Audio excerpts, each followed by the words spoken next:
अयोध्या में ही एक और संत हुए। उनकी बनिया थे जाति के और उनकी दुकान थी। पैदाइश भी उनकी अयोध्या की थी, थोड़ा दूर 15-20 किलोमीटर दूर। लेकिन बाद में वो अयोध्या आ गए और हनुमानगढ़ी के पास उन्होंने अपनी एक छोटी सी कुटिया बनाई, वहीं रहते थे। उनका नाम था पलटू दास। पलटू दास की 2 पंक्तियां सुन लीजिए। वो कहते हैं कि मैं राम को मुड़िया, मुड़िया मतलब व्यापारी, मैं राम को मुड़िया राम को बनिया हूं, मैं राम बेच तो छोट दुकान नहीं करतो। उनसे लोगों ने कहा था कि आप ये संतई उनतई छोड़िए, आप आके दुकान खोलो, घर चलाओ, तुम्हारा विवाह हो, परिवार हो, बच्चे हों। उन्होंने कहा कि मैं राम बेच तो छोट दुकान नहीं करतो। ये वो अवध है और ये उसकी परंपरा है। राम क्या करते हैं आपके साथ? एक छोटा सा रेलवे स्टेशन है उरुली कांचन, महाराष्ट्र में। कभी आप पूना से बंबई जाने वाले हों तो आपके रास्ते में वो पड़ेगा, जहां सारी गाड़ियां रुकती भी नहीं है। महात्मा गांधी को वो स्टेशन बहुत अच्छा लगता था, क्योंकि वो जिस गाड़ी से जाते थे वो गाड़ी वहाँ 1 मिनट के लिए रुकती थी। वहाँ पहाड़ है, नदी है और एक छोटी सी बस्ती है। गांधी ने वहाँ एक अस्पताल खोलने का फैसला किया, खोला। उनके साथ एक डॉक्टर भी थे। वो अस्पताल चला, लोग आते। गांधी के पास कोई डिग्री नहीं थी मेडिकल। जो भी आता था उसको गांधी कहते थे कि तुम रोज सुबह उठो, ठंडे पानी से नहाओ, धूप में बैठो और राम नाम रटो। तो जो डॉक्टर थे उन्होंने अपनी डायरी में लिखा है कि मेरे पास पढ़ा लिखा डॉक्टर होने के बाद भी लोग कम आते थे, गांधी के पास जाते थे, जबकि वो बिल्कुल बेकार की बात कर रहे थे। राम नाम करने से क्या होगा? गांधी से उन्होंने कहा कि ये बताइए कि आप ये सबको कह देते हैं एक ही चीज़, चाहे किसी को बुखार हो, चाहे खांसी हो, चाहे हाथ कट गया हो, पैर कट गया हो, आप कह देते हैं कि तुम सुबह उठो, टहलो, ठंडा पानी पियो और राम नाम जपो।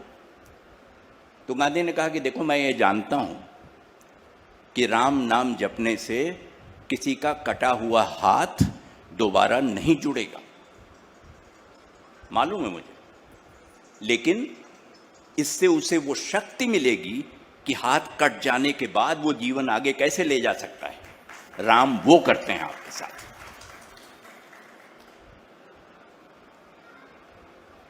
मैं आपको इस विषय पर, जो आज का गोष्ठी का विषय, बोलने को तो बहुत कुछ कहा जा सकता है, लेकिन मैं कोशिश करूंगा कि संक्षेप में अपनी बात रखूं आपके सामने। मैं आपको 5-6 शब्द, और जैसा अभी आप कह रहे थे कि बिना अवधि जाने मानस को नहीं समझा जा सकता, वो बिल्कुल ठीक है। मैं आपको 5-6 शब्द अवधि के पढ़ देता हूं, आप बता दीजिए कि उसमें से कितने का अर्थ आप जानते हैं। ओड़न, खाड़ा, अंगरी, कूड़, बांस, सेल, कितने शब्दों के अर्थ आप बता सकते हैं? और ये सारे शब्द सिर्फ 2 चौपाइयों में आए, बल्कि 2 पंक्तियों में। चौपाई भी मत कहिए पूरी।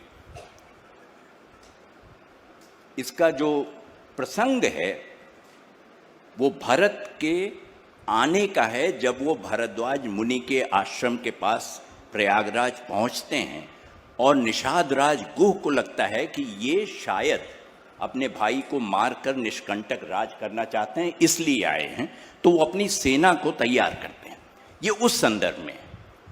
और उसकी जो चौपाई है वो कहते हैं कि एक कुशल अति ओड़न खाड़े, कूदहि गगन मनहु छिति छाणे।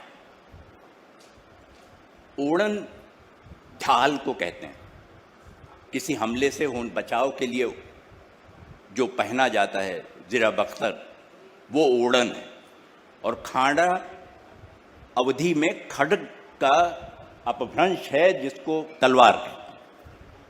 तो एक है जो ओड़न खांडे में कुछ लोग हैं जो तलवार चला सकने में और तलवार का वार झेल सकने में सक्षम हैं।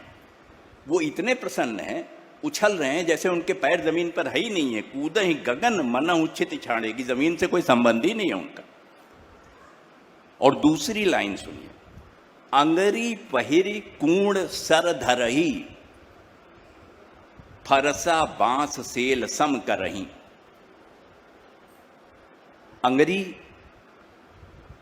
ऊपर से नीचे तक जो कवच पहना जाता था उसको अंगरी कहते थे अवधि में। कूण सिर पर पहना जाने वाला टोपा लोहे का बना होता था, और बांस, भाले के लिए एक शब्द है जो बांस कह के उसका इस्तेमाल करते हैं तुलसीदास, और सेल बर्छी है। अब अगर आप इन्हीं दो पंक्तियों को, तीन पंक्तियों को देखना चाहें तो हमारी सीमाएं बिल्कुल निश्चित हैं, तय कर दी हैं, हो गई हैं कि 500 साल के फासले ने तुलसीदास जी और हमारे बीच में, इन शब्दों ने या तो अपने अर्थ बदल दिए हैं या खो गए हैं, और हम उनके सही अर्थ नहीं समझ पाते।